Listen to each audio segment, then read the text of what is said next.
Guys, guest will be here by any minute.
Sorry to keep you waiting. There's a small technical issue, right? Uh, we'll get back to you soon.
So the guest will be joining soon.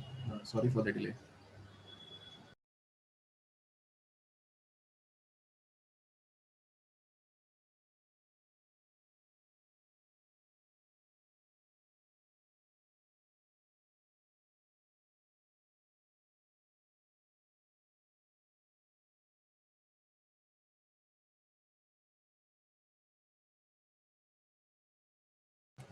Guys, the guest is here. So I might meeting him.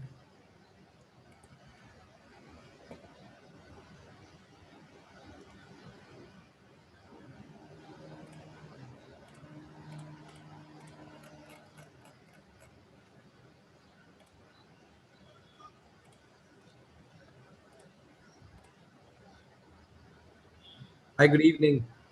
Hello, sir. Good evening, sir. Sorry, there was actually some confusion about the link. The Yeah, link yeah, was an old one. yeah. Uh, we are extremely sorry for that. Sorry for the delay, sir. So, shall we start with an introduction of yours and then proceed to the webinar? I think we can leave the introduction, etc. We Yeah. can start. So, today we have with us Dr. K.V. Subramanian, a man who needs no introduction, as he has said. So, uh, he is the chief economic advisor to the government of India and is a leading expert on the economic policy, banking, and corporate governance. He's a B.Tech from IIT Kanpur and a PGDM from IIM Calcutta, and he has been acclaimed as a common person who pays for his idea of Thalinomics, which is a common person pays for a vegetarian or non-vegetarian thali, has been acclaimed as the Indian benchmark index, and he has also been instrumental in implementing a slew of COVID economic packages that draw on the key reform ideas advocated by him in the economic surveys of 2019 and 2020. Uh, so we welcome you, sir, to the meeting and wish you to take the session forward. Thank you very much. So, first year students and second year students are both first year and second year students here. So it's a mix of everyone. There are a few alumni as well. There are a few. It's majority of us are first year students. There are a few second year students and alumni as well. Okay. Great. So, thank you very much for inviting me to share my thoughts. Let me give you a brief overview of the ideas behind the reforms and the budget, and then I'll open the floor for questions. So I don't know how many of you actually read the economic survey. By the way, especially for those of you who are going into second year placements, I think it's something that would be useful for you for your placements, especially on the macroeconomic stuff. So if you had a chance to take a look at the last year's economic survey on wealth creation, so a lot of the thinking that is being implemented in the policy derives from that big idea of focusing on wealth creation. Now, it's if you look at India's economic history since 1991, of course, we have followed the policy of economic liberalization, and it's not as if economists before have not advocated private sector and the role of private sector and liberalization, etc.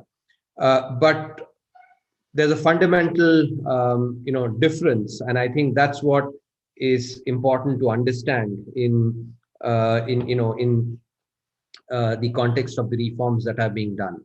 So for that, let me actually go back to some research that Angus Maddison did. He looked at the contribution to world GDP from 180 till 2080. It's a book that is highly recommended. Those of you who are interested in economic history, of the world, not just over 100 years, but over millennia. If you go and check that book, what you would find, and I think this is actual data, painstakingly collected by Angus Maddison. What is the most interesting, and something that when I read that book actually really struck me, was that from 1 AD till 1750 AD, that's 17 and a half centuries, India accounted for more than one third of the world's GDP, more than one third of the world's GDP for 17 and a half centuries. Just to give you a sense of the dominance that this is, because oftentimes such historical data can sort of just seem like data without being able to appreciate what that translates into economic dominance. The United States, which is widely recognized as the economic superpower in today's times, has been a superpower, a largest contributor of to the world GDP for 50 years, half a century. Juxtapose that with what the data that Angus Maddison puts out, and do you know what has been the maximum contribution towards GDP of the United States? approximately 15 to 16%. So take that fact as well. Take these two facts. So for 17 and a half centuries, India accounted for at least 33% of world's GDP for 17 and a half centuries. So 33%, at least 33%, 17 and a half centuries. That's the duration. Versus maximum 15, 16% for half a century. Put that together. Now think about it. Actually, these are not then just pure numbers. 35 times longer, which is 17 and a half centuries, and double the contribution, at least 33%. That's the level of dominance, economic dominance that India had. And having myself been educated at the University of Chicago and having read all the relevant Western literature, be it Adam Smith, or descendants of Adam Smith.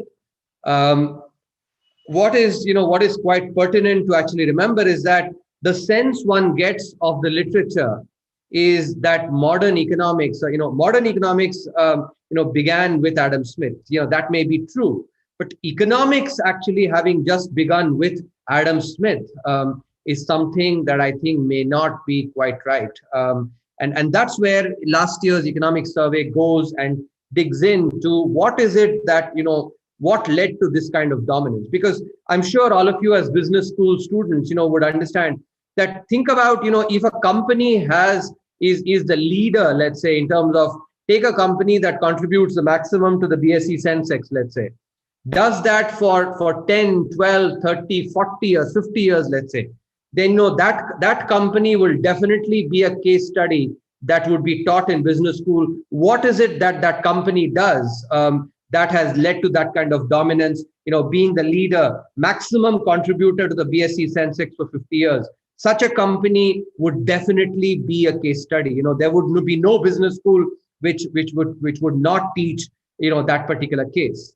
And here's a country that contributed, that was the leader for 17 and a half centuries, contributing at least 33% of world's GDP. These are facts, data, research, not flights of fancy that is being indulged in by many times people will say, oh, this is basically, Sone ki chidiya kind of stuff that is being talked about in flights of fancy. No, this is actual research, actual data.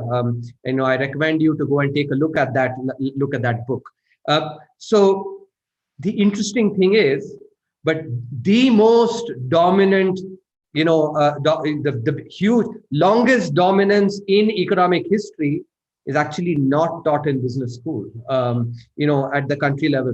And that's what motivated, me to go and actually take a look at what was the economic model that actually led to such dominance. Because, hope you're getting this parallel, that if a company accounts for the largest contribution to the BSE Sensex for even 50 years, forget, maybe even 30 years, or let's say the NYSE index, that company would definitely be taught as a case study in business school. And yet this particular case study of dominance is, has not been researched enough, and certainly, does not get talked about, because the first time it actually has been written about in a scholarly manner is actually using, relevant data, is actually in last year's economic survey. So if you go and look at what is it that led to this kind of dominance, it is ethical wealth creation. And I've had the privilege of actually reading these, reading Arthashastra, which is, which is what is actually was followed in the, in the north, and Tirukkural, which is written in my native language, Tamil, by Saint Tiruvalluvar about 3,500 years back. 3,500 years back, Tiruvalluvar had written, and there are parts there which actually recommend. For instance, one of the shlokas, the couplets that comes in Tirukkural says that wealth is that lamp that actually destroys the darkness of poverty. This is 3,500 years back. Saint Thiruvalluvar also talks about, if you want to destroy the pride of your enemy, no better way than to get wealthy. Stuff that would actually be relevant even in today's world. If you go and read Arthashastra, what you find is the king being recommended to enable economic activity, saying economic activity is at the root of economic prosperity. So remove all obstacles to economic poverty, and that's what Kautilya recommends. And in fact, whenever the Western scholars talk about Arthashastra, they only talk about the part. There is one part on spies, and the way in which spying gets done, and international relations, spying, etc. But Arthashastra, as it in Sanskrit, Artha means actually wealth, and Shastra is a treatise. So it's actually a treatise on wealth, how wealth is generated in society. It dates back many centuries back, far earlier than the Wealth of Nations of Adam Smith, and that's what actually the economic survey, last year's economic survey actually does scholarly work to put this out. As it turns out, the way history has been written is actually not gone into enough on the literature, native literature. But as you would understand, anything that is part of written word, whether it is actually written in English or it is written in native language or Sanskrit, that is literature. I think that's the definition of literature. And when you go back and look at the economic model, what you find is not only wealth creation but ethical wealth creation. And I'll let me explain these using some common notions that many of us would have heard as Indians in our own common discourses. You hear basically the four noble pursuits: dharma, arth, kama, moksha. Earth is basically is wealth. So in our ethos, wealth has actually been recommended as a noble pursuit. Similarly, many of you, especially in the North Indian households, will be writing. If you go, those of you who actually who may be parents, may be religiously inclined, might be writing Shubh Labh. Shubh in Hindi means good, salutary, and Labh means profit. Making profit by doing good is something that has been part of our ethos. It is, of course, unfortunate that for 50 years and before that, during our imperialistic past, this thinking, the depth of this thinking actually got lost. So, in the preamble to last year's economic survey, we had written that the 50-year sojourn into socialism is but ephemeral in a country which has a history of millennia. And the reason I actually am pointing this out is to highlight that wealth creation and thinking about wealth creation by doing good has been in our DNA, India's DNA. And while modern economics dates back to Adam Smith, and I've had the good fortune of reading all that literature, but economics actually, in the ideas, is not something that necessarily originates from Adam Smith. This recognition was very important for us to be able to actually pursue, wealth creation and private sector, enabling private sector as part of the economic model, because it's part of our DNA. When in a democracy, the political economy is always very important. When ideas are actually are articulated in a manner that is seen as different from our thinking, then there's always resistance. So when private sector and enabling private sector and enabling markets, or the invisible hand, was advocated as ideas purported by Adam Smith and their descendants, that obviously created resistance, because it is something that is seen by the common person as an imposition of ideas from elsewhere, not something that is intrinsic to India. But what the last year's economic survey actually did was to go and research this and point out that wealth creation and empowering of the private sector is something that has been part of our DNA. That is what, in fact, if in some sense, these original ideas actually stemmed from our thinking.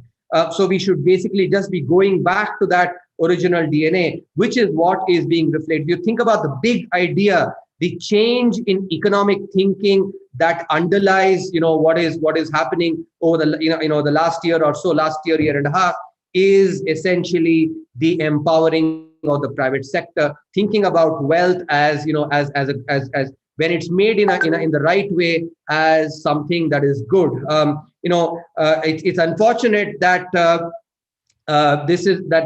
in this tryst with socialism, profit was taken as a dirty word. This has been documented that the first prime minister of the country, did a lot of good work, in setting up dams, IITs, all of us remain indebted for actually having created the IITs where we got our education. But, conversation, mentioning that, when the word profit was mentioned, saying profit is a dirty word, never ever mention that in front of me. That was basically the socialistic thinking, which actually did not get us, economic prosperity. What the survey also showed, last year's survey, was after 1991, if you look at the enabling of markets and, an enabling of the private sector has created enormous prosperity. So not only does the past, where India's dominance actually came from enabling markets and economic activity, even the history of the last 30 years in India actually provides the same evidence. Sector after sector, whether it's airlines, telecom, banking, insurance, sector after sector, after liberalization, after competition has been allowed, there has been more wealth creation, more job creation, and overall the entire economy has benefited significantly from pursuing this idea of enabling wealth creation, empowering the private sector.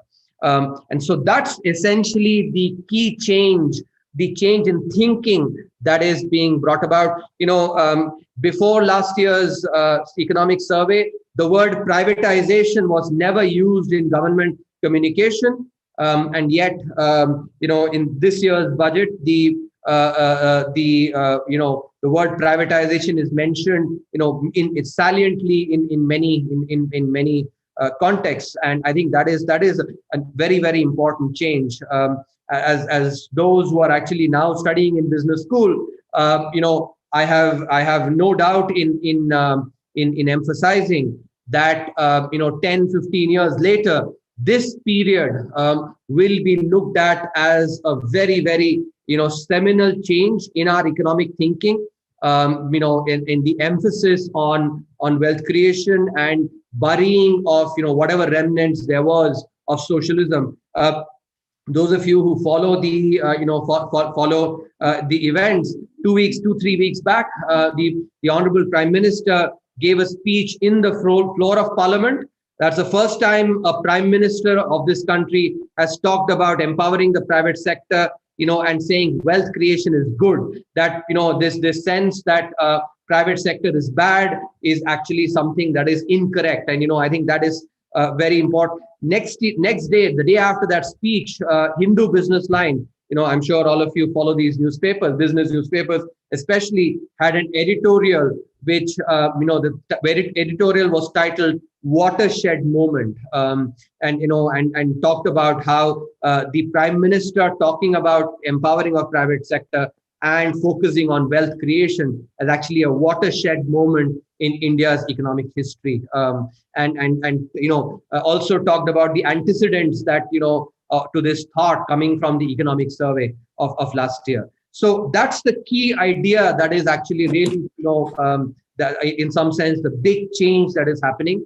and which will get accelerated. You see that in the the privatization plan for Air India, Bharat Petroleum, the two public sector banks that are being are planned to be privatized, the one insurance company, and this entire enterprise policy focused on the private sector, where the government has now made a firm commitment that it will have, government has no business being in business except for a couple of strategic sectors, a few strategic sectors where the number of state-owned enterprises will actually be, about 3 or 4. In all other, the government will actually get out. And not only that, there's also a monetization of assets so that productivity is enhanced in the economy. So if you look at overall, the budget and the thinking behind that, what has been done is not only to enable the recovery that is happening, the V-shaped recovery that is going on, but also, this budget and the policies that have been enacted over the last 1 year, starting from Atmanirbhar Bharat 1, are actually laying the foundation for India to get back to, to 7.5–8% growth over the rest of the decade. Mark my words on this, because the focus on healthcare, the focus on productivity, on, capital expenditure, because capital expenditure really creates assets in the economy and thereby generates sustained growth. So, these are all being, are important steps in really enhancing productivity in the economy. So, I just want to actually, share the policy response that we've had, that the government has done during COVID, and contrast it to 2 other crises that India has faced over the last 30 years, and lay out some principles, so the big picture, as I said, is basically the change in thinking, respecting wealth creation, enabling the private sector. That's what, the Atmanirbhar Bharat, the self-reliant India, that idea is about empowering the private sector, because the incentives are much better aligned. And I don't think business school students need to be actually told what are the productivity improvements that come from private sector. That's a big idea. Some important principles that actually are also being, that are also at play. Let me cover that. Those of you who have, I'm sure all of you had your macroeconomics classes. Have you had your, initial macroeconomics classes? So you would understand the difference between, microeconomic, firm level demand versus aggregate demand, firm level supply versus, aggregate supply in the economy. I presume you'll understand that. So given, I'm going to take that for granted and lay out a few principles, and then talk about how those principles are at play in the policies that are being implemented. The first principle, and I'm sure by now you can actually work with demand and supply curves just mentally. You don't need to draw that. So if you have policies that just increase aggregate demand, it could be fiscal policy, it could be monetary policy. But think about, let's say it's fiscal policy that increases aggregate demand. So you have your supply and aggregate demand goes up. Now what happens when aggregate demand goes up? Obviously quantity increases, but price increases as well. Now price increase at the macro level translates into what? Translates into inflation. So when you have just aggregate demand increasing, yes, you do get GDP growth, but you also get inflation concomitantly. When inflation happens, what happens then? Monetary policy has to actually get into action. Monetary policy is all about actually trying to, if there is inflation coming from demand side factors, from aggregate demand pulling ahead of aggregate supply, then monetary policy has to work to actually reduce aggregate demand. So what happens then? Fiscal policy has actually, increased aggregate demand. As a result, you're getting inflation. And because you get inflation, monetary policy tries to undo that. What do you get then? You actually get, for a short period, you actually get GDP growth. Inflation goes up, but monetary policy brings aggregate demand back.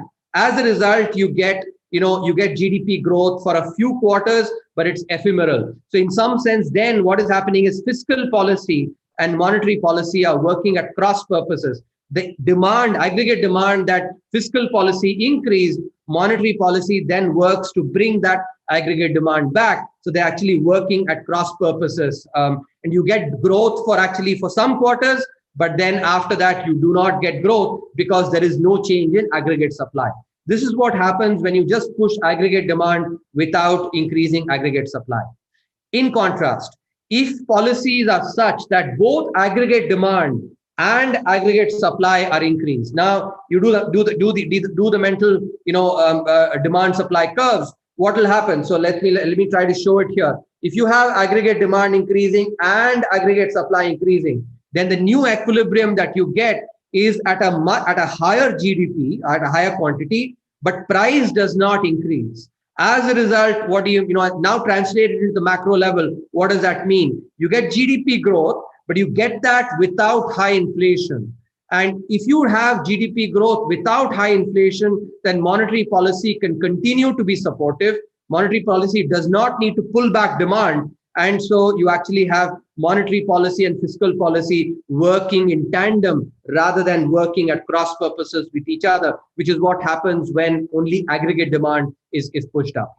So that's the first principle, which is macro policy and especially fiscal policy should be about increasing both aggregate demand and aggregate supply, not just aggregate demand. Because if you do just aggregate demand, then it basically does not produce the right outcomes. That's principle number one.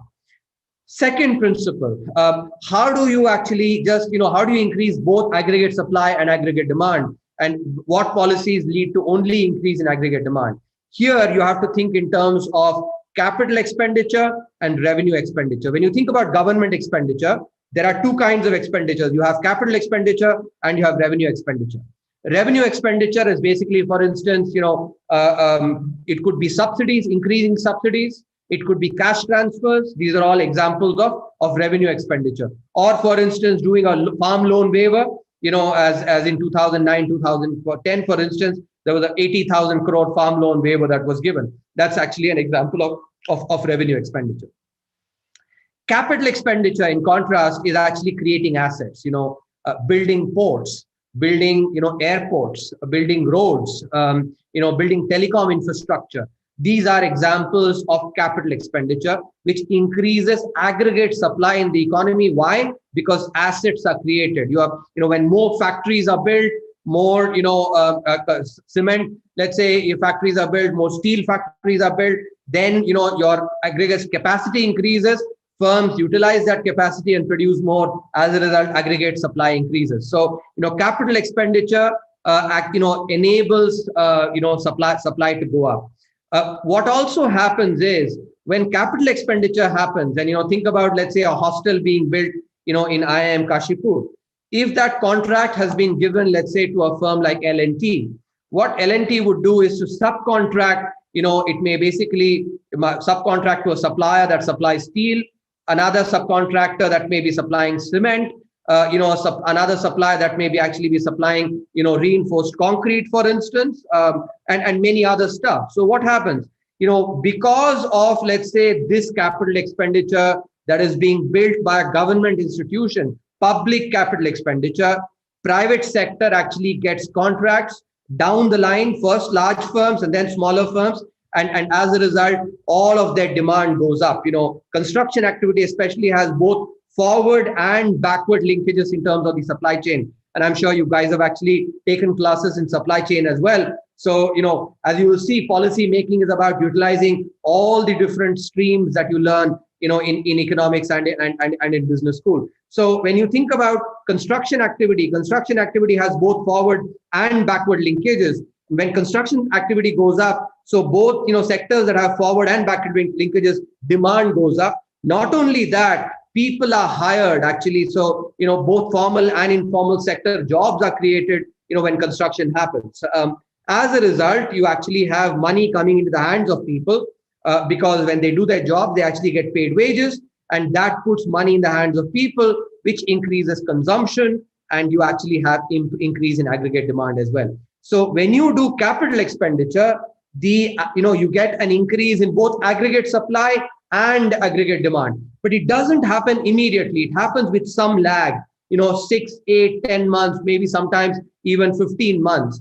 The revenue expenditure happens immediately, but it actually is ephemeral. It doesn't happen. It doesn't get sustained for a long time. Capital expenditure, on the other hand, takes a little longer, but the impact is more sustained. And I just to illustrate this difference between revenue expenditure and capital expenditure, let me give you this example. I actually am very fond of giving examples from Bollywood and cricket. So I don't know how many of you watched this movie. This was the first movie of Anushka Sharma, Rab Ne Bana Di Jodi. In that there is a song that comes which hole hole se dawa lagti hai, hole hole se dua lagti hai. Capital expenditure is also actually the same way. So I can say hole hole se capital expenditure ka bhi effect aata hai. So that's how capital expenditure works. So it increases both aggregate demand and aggregate supply in the economy. Therefore, the GDP growth that you get without attendant very high inflation, so that monetary policy and fiscal policy can continue to be in sync with each other. That's second principle. The third principle is that when you look at capex versus revex, capex is capital expenditure, revex is revenue expenditure. If you look at the multiplier effects on the economy, I'm sure in macroeconomics you've learned multipliers as well, consumption multipliers, and the marginal propensity to consume. I'm sure this has been covered in your macroeconomics classes. If it has, those of you that have forgotten, please go and revise this. You'll actually be able to relate with what I'm talking about. So when you have increase in revenue expenditure, the impact that happens actually is, yes, there is a transfer that is given. So people get money in their hands, they spend, but the impact, the multiplier effect is much lower. And in fact, there is an NIPFP study, the National Institute of Public Finance and Policy study, that shows that if 100 rupees is spent as revenue expenditure by the government, about 98 rupees gets added to the economy. In other words, deadweight costs are 2 rupees. And actually, go back to your Econ 101 classes, you must have learned deadweight costs. Deadweight costs from tariffs, deadweight costs from quotas, etc. I'm sure the economics professor would have taught deadweight costs. So when the government does revenue expenditure, there are deadweight costs of 2 rupees. But if the government does capital expenditure of about 100 rupees, of 100 rupees, exactly, let's take 100 rupees, because of the reasons that I've highlighted, the construction activity, the jobs that are created, demand in forward and sectors with forward and backward linkages, all that when you put together, what happens is 100 rupees spent by the government in capital expenditure adds 245 rupees to the economy in that year. Okay, that's first thing. Second, over the period of the capital expenditure, because capital expenditure is something that does not happen in just one go. It happens if you're building a port, for instance, if you're building an airport, it takes about 2 to 3 years at least to complete that activity. All through that time, construction activity and is happening. So over the entire period of that capital expenditure, 480 rupees gets added to the economy. So 100 rupees spent on revenue expenditure adds 98 rupees to the economy. 100 rupees spent on capital expenditure adds 250 rupees to the economy in that year itself. And over the period of the entire capex adds 480 rupees. Now think about actually, and put yourself in a policymaker's shoes. Think about the fiduciary duty of a policymaker to treat the taxpayer's money as his or her own money. If I were actually investing my money and I had two options, one option where I invest 100 rupees, get 98 rupees in return. Second option, I invest 100 rupees and get 250 rupees that year itself. And, in the space of 3 years, get 480 rupees. Tell me which investment will I choose? Of course, for my money, I will choose the second option, which is invest 100 rupees, get 250 rupees this year and 480 rupees over the entire duration. Not one where I invest 100 rupees and lose 2 rupees. I would never do that. It's the same thing. Good policy making is about treating the taxpayer's money as your own money with the same sincerity. Maximize the bang for the buck for the taxpayer's money, because as you I'm sure have been taught, economics is nothing but the art of maximizing the impact from scarce resources. Taxpayers' money is scarce, and therefore the bang for the buck needs to be maximized. That's a third principle, which is that you actually if you do revex, You do not get enough bang for the buck. You do capex, you actually get much more bang for the buck. So now these three principles, let me highlight to you using actual evidence, how these principles were at play using the two crises that India has faced over the last 30 years, and then tell you about what we are doing in the current crisis. So let's take two crises. Asian financial crisis that happened, when I was actually a student like you guys at IIM Calcutta. So I remember being taught about the Asian financial crisis at that time. And second, the global financial crisis in 2008, 2009, when I was a professor in the United States. So let's take the policy responses that came after these two crises, and let's distinguish, apply these principles, and see how those principles work in the real world. First, let's take the global financial crisis. After the global financial crisis, revenue expenditure was increased significantly. It was increased by about 7 to 10%. Revenue expenditure was increased. Capital expenditure was decreased by 3%. Okay, so to keep these in mind, revenue expenditure was increased significantly. Capital expenditure was decreased by about 3%. Each of those of the years after the global financial crisis. No reforms were done. No structural reforms happened during that period.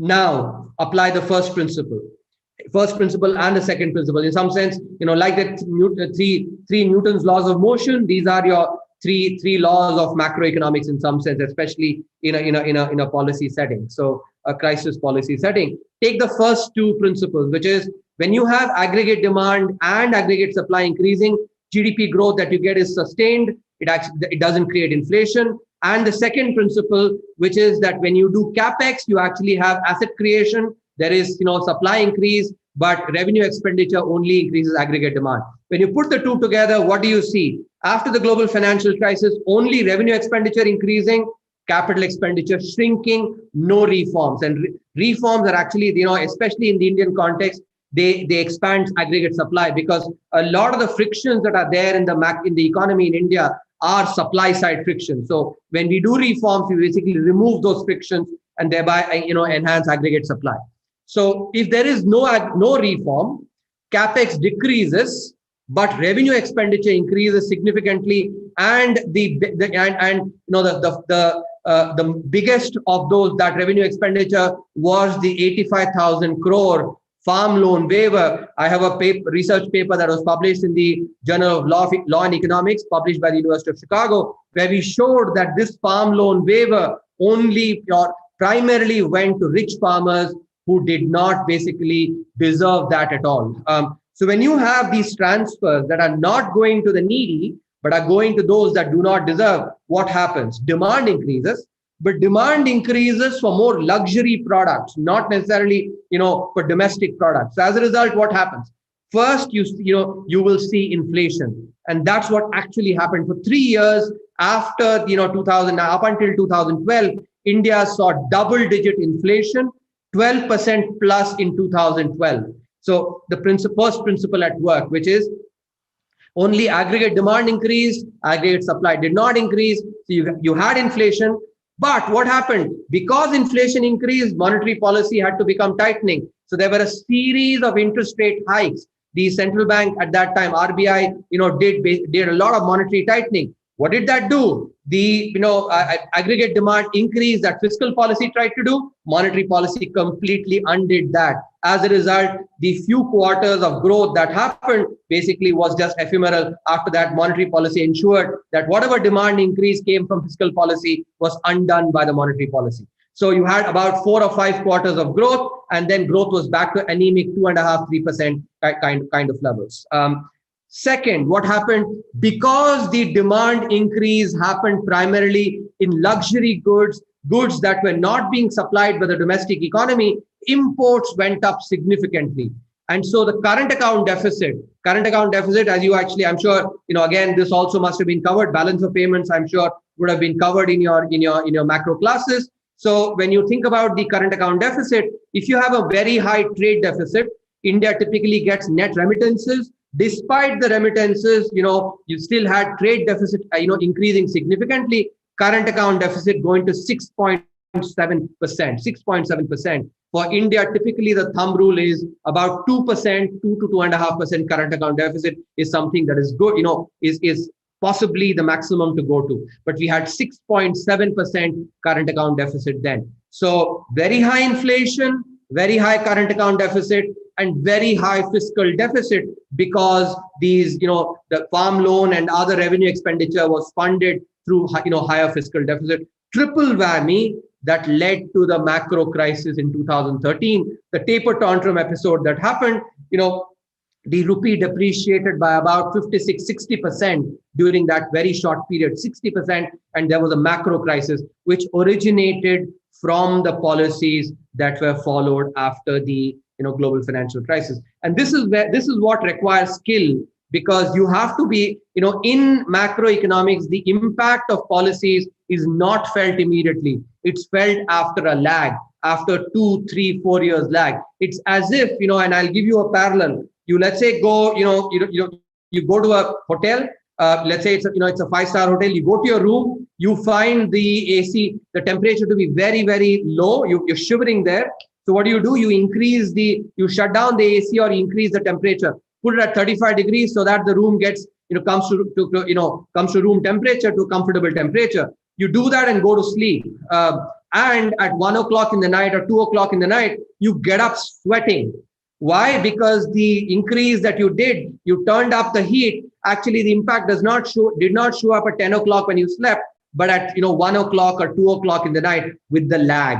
That's exactly how macro policy works as well. Macroeconomy works.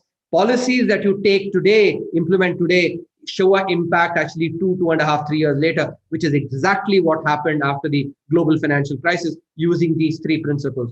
Also, what happened, the third principle at work, which is when you have when you have revenue expenditure, the growth does not happen in a sustained manner, happens for only a short period. That's what actually happened in the contrast that to the Asian financial crisis. The policy response was very different. Revenue expenditure was not increased. Capital expenditure was increased. The golden quadrilateral, for instance, was built at that time. One of the key areas of capital expenditure. Similarly, reforms and reforms were done. Telecom policy, the biggest reform that happened at that time was telecom policy. BSNL was sold. The monopoly of BSNL was dismantled. Competition was enabled. And today, what you see in the telecom sector, with us being able to actually do these kind of data getting transmitted, many megabytes of data being transmitted, is basically because of those reforms at that point in time. Telecom policy, huge reform. Disinvestment was stepped up. A disinvestment ministry was created under Arun Shourie as the disinvestment minister. At that time, a lot of disinvestment happened. And third thing, the small scale reservations. So before this period, I think this happened in 2000 or 2001. There were particular products that were reserved. There were particular industry codes that were reserved only for small scale industries. So only small scale firms could actually produce in those industries. These small scale firms were not very efficient, and as a result, actually overall aggregate the macroeconomy efficiency was very low. This was dismantled at that time. That was another key piece of reform that was done. Now go back to the principles that I highlighted. Increase in capex. As a result, that's the second principle. What does that tell you? That you have aggregate supply increasing, aggregate demand increasing as well. What do you expect? First principle, which is that you should get high growth without inflation, without high inflation. That's exactly what happened, so illustration of the first two principles. Third principle, the multiplier impact was very high. As a result, 8% plus growth for the next 6-7 years up until the global financial crisis, struck. And no increase in current account deficit. The rupee did not depreciate very much. No macro crisis, which is exactly what these three principles illustrate. So, you see this actually such crystal clarity about actually the application of these three principles to these two crises. Now see what India is doing, after the COVID crisis, which is taking the template of the Asian financial crisis, something that happened when, I was in, MBA school like you guys were, but because it worked, we've, been there, done it in some sense, but implementing it at a much higher scale now. Huge reforms, labor reforms, product market reforms, space, cartography. By the way, that's an area where actually a lot of people, who want to be entrepreneurs, actually huge potential there. Labor markets, agriculture markets. These are areas, where you actually, if you come up with startups in labor markets, agriculture markets, credit markets in India, there's huge potential for you. I have no interest in entrepreneurship, but I would have otherwise gone and actually started several startups in each of these, these areas. So, those of you who are interested in, starting entrepreneurial firms, these three areas are key, are huge opportunities there for you to pursue entrepreneurial projects. But, huge reforms actually in these areas, and significant capex in three areas, which is power, roads, and railways. Power reforms actually will enable the manufacturing sector by reducing power costs. Of course, will not happen overnight, will happen in 12 to 15, maybe 18 months from now. The reforms in railways and roads will reduce logistics costs. Again, will not happen immediately, will happen actually with a delay, maybe a year, a year and a half. We are sowing the seeds now for many of these good fruits to sprout. So huge reforms, significant capex, and third, significant increase in the healthcare budget. 135% increase in the healthcare budget. And research shows that better healthcare enhances labor supply and enhances labor productivity as well. So now look at actually what I just outlined, 3 principles. Using those 3 principles to distinguish between the response after the global financial crisis versus the Asian financial crisis. The COVID crisis response is basically learning from things that we should not do, which is the learnings from the global financial crisis, what we should not do, and what we should do. The learnings are coming from the Asian financial crisis, and that is what is being implemented. So, I'm extremely confident that, and I say it with conviction based on the principles that I've laid out, that not only will the economic recovery proceed, the budget and the reforms and the steps that have been taken over the last 1 year will enable the recovery, but also create the conditions for India to get back to 8% plus growth in this decade. So those of you who are, you guys, when you'll actually be getting and getting into your jobs, you can look forward to working in an economy that will be growing at 7.5%, 8% going forward. So good luck to you all, and thank you very much. Let me stop there. Thank you, sir. With your permission, maybe spend a few minutes to ask the questions from the students. Yeah. Yeah. So Surya Vinay, you may go ahead and ask your first question. Good evening, sir. Yeah, Surya Vinay, you're audible. So in the past, you have argued in favor of easing the inflation targets, as edibles are mostly influenced by the supply side constraints. But some experts have argued that this will be a considerable risk, as it will exhaust the past gains and rupee will buy even less. Do you think that in a scenario where both economic and fiscal and monetary policies are being loosened, it is still the ideal move, easing the targets?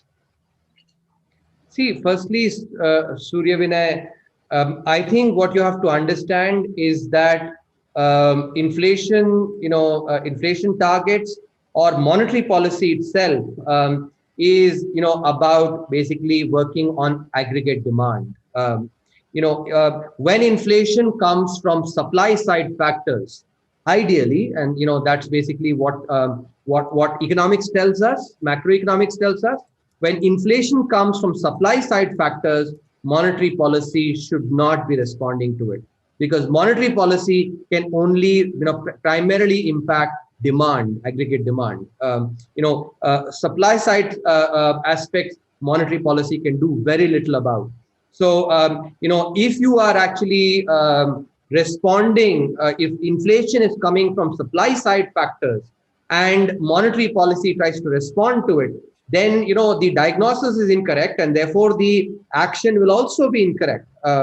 That's the point that I'm less worried about the explicit targets, but more about actually clarity of thought in terms of what is the genesis of that particular factor, because good policy making requires you to identify the key factor. It's like, let me give you a parallel. Suppose you actually go to the doctor, and the doctor asks you, let's say you're having stomach ache, and this doctor actually treats you instead for a headache, and gives you medicine for headache.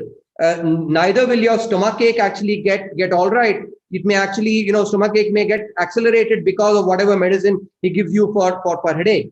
So in some sense, if the problem is because of supply side, and we actually try to affect demand, then it may be it's effectively a doctor giving a prescription for basically with a wrong diagnosis, and that's the basic point that I'm making. Less worried about the actual targets, but more about how monetary policy should be responding to to aggregate demand primarily. Thank you, sir. Vibhu, you can go next. Good evening, sir. Am I audible? Yep. Yes, sir. So my question is that your point about how capital expenditure is essential, but it takes time, is very well taken, and I think several policies regarding the same have been very incredible, very bold, at least to say. But sir, there was a strong opinion where the governments of the world were splurging bluntly in unprecedented levels to come out of the immediate need that was being seen. There was a lot of crisis regarding in our country also, in hunger and lost employment a lot. So sir, what was your approach in this? I mean, how to balance between taking care of the immediate need and taking an advantage out of the crisis like we did. Okay, so a couple of things, Vibhu. First thing, as a policy maker, and this is something that you guys 10, 15, 20 years from now, you will become CEOs yourself. Some of you maybe actually possibly become maybe asset managers, may become brand managers. One key piece of advice that I want to give you is that you should be thinking what is right for your company. Just because some other company is doing something else does not mean that you should be mimicking it. Those are good signals. You should look at first, why are they doing it? And if they are doing it, is that something that works for that company? Just replicating that, will it work for my company as well? That's a question that you should be asking. In some sense, and let me put it this way. When you are a CEO or you're basically a senior person, you have an army of people to help you do all the work. But there's one work that you cannot outsource ever, which is thinking. That you cannot outsource that at all. That is something that you have to do on your own. It's a broader point. You might wonder why I'm actually giving you this broader point in responding to this question. You'll see where I'm going actually once I finish the answer. That's the first point. Now let me use that to actually to explain what we did. And so 2-3 pieces of evidence. First, if you go and read, and that's one of the advantages actually of reading research across the board. Even in the United States, if you read research for these tax payments or subsidy checks that are mailed during a crisis, there's been a lot of research done by macroeconomists after the tech crash, for instance, in around 2000, 2001, after the global financial crisis. What happens is that actually when these checks are mailed, there are 2 things happen. One, either they actually go and sit as mostly, or to some extent as savings. not mostly, to some extent as savings, or they only increase, consumption on essential items. Now, why is this important for us? Because this is why the difference between your company and your peers' company, this will come in now clearly. In India, for essentials, we have the public distribution system. In advanced economies like in Europe, US, etc., they do not have a public distribution system.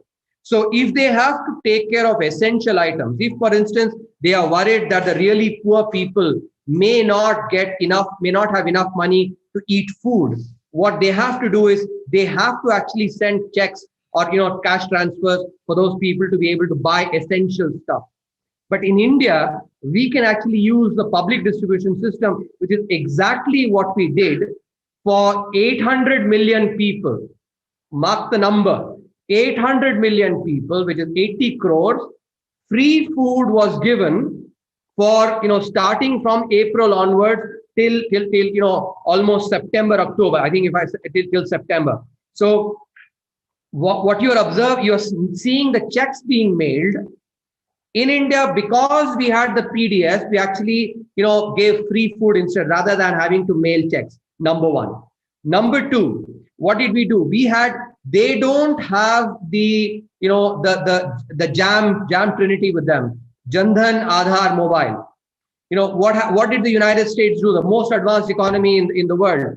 They physically printed checks. Those, several lakhs of checks had to be signed by the, I think printed signature, all right, but actually had to be signed by the president. They had to be, physically mailed through the United States post office. People received these checks, took out the check, went and deposited that in the, closest bank branch or, in the or the closest ATM. This is what the most advanced economy in the world did. What did India do? We actually identified vulnerable sections, women, older people, etc., and made cash transfers through the click of just one click through Jandhan Aadhaar mobile. One click, what basically, the most advanced economy in the world had to do, which took about 35, 40 days. We did it actually in just one click. And send these cash transfers over and above the essentials that were provided for, through food. Also, not only were these, the 800 million people provided free food, from the month of May, even for the, for the migrant labor, free food was provided actually starting from the month of May till till September, even for migrant labor, without actually, without the need for the ration card, because the problem with migrant labor, and that's what created the difficulty, was that the ration card is not portable. So if you are, for instance, from Kerala, let's say, right, you are a native of Kerala, let's say you're from Ernakulam, you can give that ration card and get, cereals from, in Ernakulam. But if you happen to actually move, let's say, to Chennai, for work, then you can't basically take that ration card and actually get food in Chennai. That's the problem that migrant labor faced. And when you don't get, when essentials were difficult to find, that's what actually made them go back to their homes. And so from the month of May, free food was provided to migrant labor as well. So that's the second piece of evidence. Third, if you look at the data, this relates to the first piece of evidence, what I showed, what I talked about for the US as well. If you go and check the PMJDY balances, the Pradhan Mantri Jan Dhan Yojana balances, these are 400 million accounts, 40 crore accounts at the bottom of the pyramid.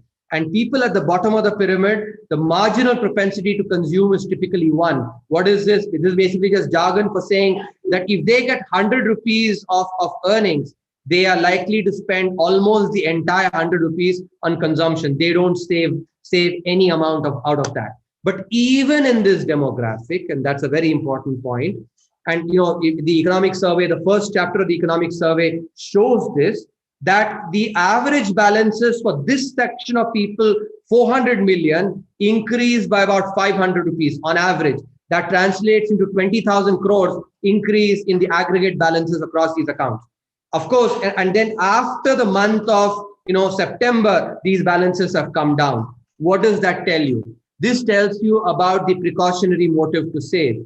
That when these monies, the money was coming into these accounts, these people basically, not just these people, even many of us said, if we had some cash in the account, we may have been planning to buy possibly a new car or maybe invest in a house. We basically said, no, let's keep this cash because we may need, if somebody becomes sick in our family, we may need to take care of that. That's your precautionary motive to save. That precautionary motive to save was exhibited even by the 400 million accounts, actually people at the bottom of the pyramid. Of course, people like us, it saved a lot more. As a result, deposits in banks have increased significantly. Why am I pointing this out? If we had used our scarce fiscal resources to make cash transfers at that time, what would have happened? It wouldn't have actually gone and led to increase in consumption. Essentials, as I said, was already taken care of. It would have just gone and sat in the bank accounts of people as savings without increasing consumption, discretionary consumption. So it actually would have been a waste of fiscal resources in some sense. The other thing was actually there were a lot of restrictions on economic activities up until September, so people couldn't even go and spend they wanted to spend. Let me use a parallel again. Many of you, I'm sure, have driven a car. If you have actually the handbrake, right? The handbrake, once you have the handbrake, the car does not move. If the handbrake is on, you've clamped on the brake and then you push on the accelerator. What happens? You only waste fuel. The car does not move ahead. But if you want the car to move, that handbrake has to be pulled down. The clamps on the brakes have to be removed. Then you press on the accelerator, the car moves, right? Same thing. If economic restrictions are already there, at that time, giving cash to people is not going to actually lead to economic activity. It's the same way as brakes being clamped. As a result, accelerator, pressing on the accelerator wastes fuel. Same thing as well. That is why we did in India, by thinking from first principles, applying macroeconomic theory, saying what is right for India given our setting, rather than basically just mimicking someone else. That is why I said that when you become CEOs, don't just copy what somebody else is doing because your setting may be different. You have to think for yourself. You are made the CEO to actually not mimic someone else. You are made the CEO to think for yourself, based on first principles, and to suggest what is actually right for the particular firm. Right, so they say that a crisis should never be wasted, and with the reforms that you just mentioned, I think you've taken care of this exceptionally. Thank you, sir. Sir, we have time for 2 more questions, so shall we go ahead? Yeah, Neha. Good evening, sir. It was very nice listening to all the insights which you gave us. And my question is that what is the most important reason behind setting a lower disinvestment target for this fiscal year compared to the previous fiscal year? And also, what would be the impact of this on the Indian economy and what is its importance? Good question, Neha. So if you look at the overall budget itself, this budget, the philosophy has been of under-promising and over-delivering. If you look at the growth projection in the budget, it's 10.5% in real terms. The economic survey actually projected 11%, while the budget has taken only 10.5%. If you look at the tax revenues, the projection for that as well, or the disinvestment revenue too, the targets have been set so that we can definitely achieve, possibly we can exceed them, but we should definitely be able to achieve. Because in the last couple of years, there have been instances where the projections have been a little bit more aggressive, and they've not translated into actual action on the ground. Something that many of us now, the current team believes in, is that the best way to enhance credibility is to be absolutely transparent. And that's why you see nothing off balance sheet, everything on balance sheet. Number one, absolutely transparent. Second, under promise and over deliver. That really enhances credibility. I'm sure you will see this, when you work in your own firms as well. If you under promise and over deliver to your boss, really basically generate a lot of credibility. And finally, the public of this country is our boss. Yes. Sir, due to paucity of time, we will take one more question. And Vivek, you can go ahead with your question. Thank you. Good evening, sir. Sir, I would like to know your thoughts on taxing the upper income bracket. And also, is wealth accumulation happening in the upper bracket of Indian society?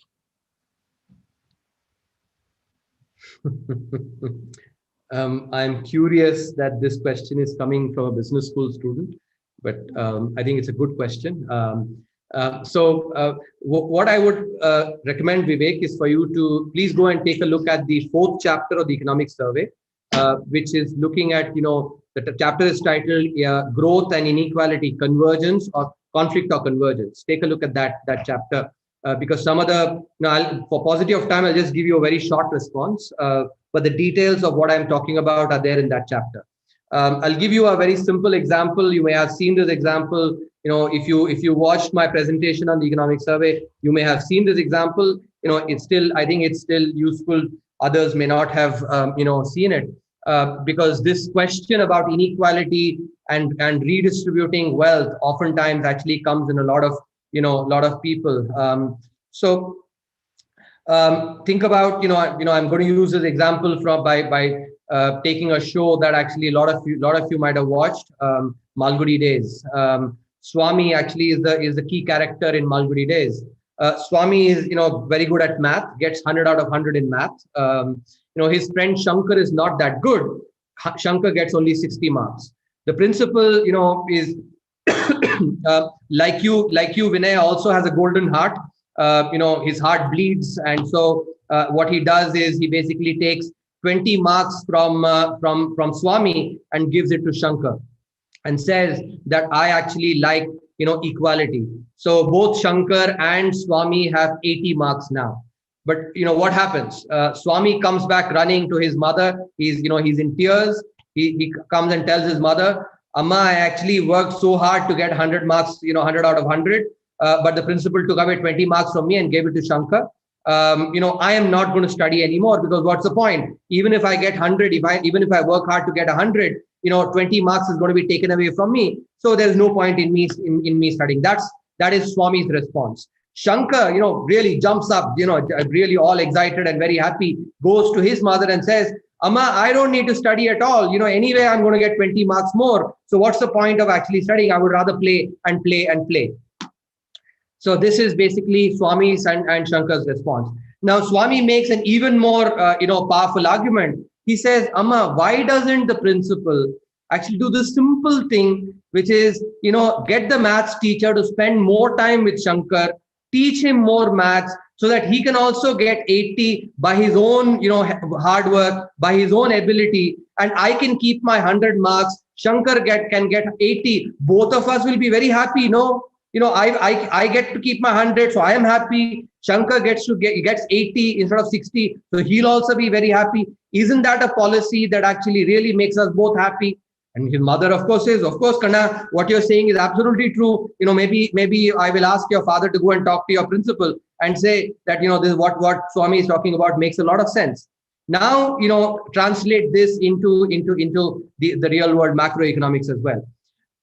When the principal took basically 100 marks of Swami, 60 marks of Shankar, together 160 marks, redistributed it, the pie remained the same. The incentive for Swami to work harder actually went down. The incentive for Shankar to work also went down. So possibly next time, instead of 160, next examination, we may have actually where Swami gets only 75 and Shankar gets only 45. So actually, instead of working with 160, the principal is working with 120, shrinking pie. So what the principal is effectively distributing is poverty. In contrast, if you actually have where Shankar is given that the teacher works with him, Swami gets to keep his 100. So instead of 160, now you have 180. with Swami keeping his 100 and Shankar getting 80. That's what happens when you actually focus on growth. The arguments relating to inequality and growth are very nuanced. And one of the most important things that you must have learned from economics is that, what lay people can think, maybe just first order effects. What deep economic thinking and what economic learning economics makes you do is to actually think about the second order effects. And that's what, and the best illustration of that is actually, think about the Laffer curve, one of the most important aspects in macroeconomics, where if you actually, it seems very obvious that if you tax the rich more, that you will actually get more money. That's the first round effect. But the second round effect is what? That when you tax the rich a lot more, they basically go and hide their income, put it in Cayman Islands, Liechtenstein or somewhere else, tax havens. And as a result, actual tax revenue goes down. That's the Laffer curve. That's what economics teaches you, that policy making is not done with robots who will respond, just basically remain the same. Agents respond as well to policy.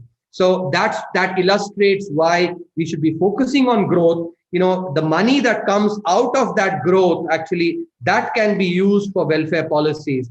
And over the last 6 years, you may have seen the last chapter in the economic survey on bare necessities, how compared to 2012, in 2018, especially for the poor, bare necessities of drinking water, sanitation, etc., have increased significantly. And by the way, those of you who might be thinking, oh, this is government data. No, this is survey data, NSSO survey data that actually shows that the bare necessities for the poor people have actually improved significantly from the money that is generated from growth, when that is put for welfare policies. That actually is similar to Swami keeping his 100 marks and Shankar getting 80 marks, instead of 60 marks, because of actually the better policy. So these are very nuanced points, and the narratives must be actually you should understand them in depth before advocating things like, oh, just redistribute, because up until 1991 we followed these policies and effectively redistributed poverty. We did not redistribute wealth. Thank you, sir. So, Hello. Yes. So thank you for answering the questions of the students. It was a very enlightening session. So with your permission, we may formally end the webinar. Thank you very much, and wish you all good luck. Thank you for guys. You may drop.